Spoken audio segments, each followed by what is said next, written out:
This video contains the solutions to take-home problems number 3. So for this question, we're asked whether this set of ordered pairs defines a function, and why or why not. So what we're looking for when we have a set of ordered pairs is we're looking at the x-coordinates. So those are the numbers that appear in the first position of each ordered pair. And we're asking ourselves, does any of these x-coordinates appear more than once? Is there any repeated x-coordinate where we see the same x in two different places associated with different y values? And in this case, we look at the numbers 3, -1, 5, 6, and -2, and since all of those numbers are different, all of those x-coordinates are different, so this is a function.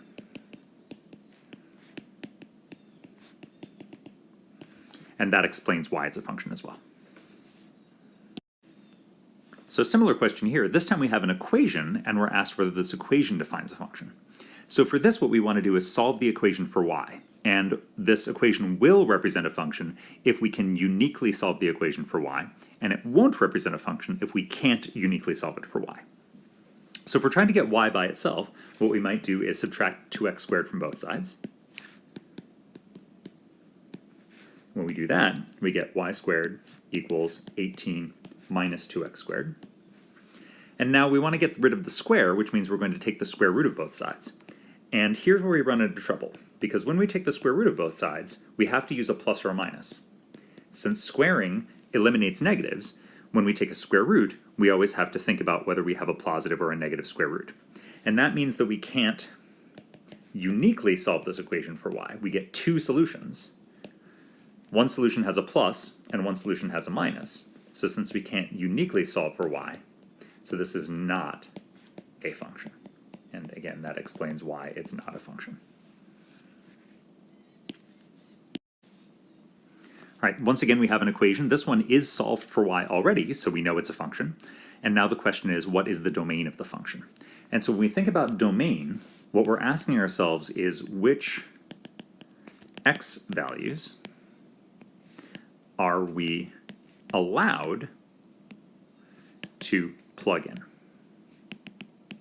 And the two things that we're going to watch out for are that we can't divide by 0 and that we can't take the square root of a negative. So for each function you look at, what you're looking out for are fractions where the bottom might be 0, and you're also looking for square roots where the inside of the square root might be negative. In this function, we don't see any square roots, so we don't have to worry about that second bullet point. But we do see a fraction, and the fraction has a denominator, a bottom, that has x's in it, so this might be 0. So when would it be 0? Those would be the bad x values. So we set x minus 4 equal to 0 and solve. That's an easy equation for us to solve. We just add 4 to both sides and get x equals 4.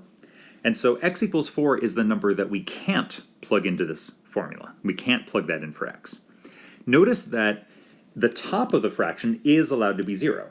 We can plug in x equals 3 because the top of a fraction being 0, that's totally fine. That just means the fraction is equal to 0.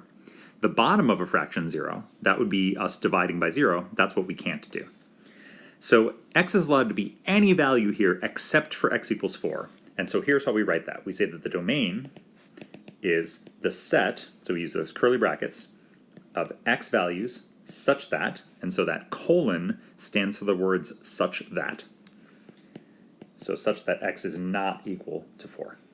And that is our domain.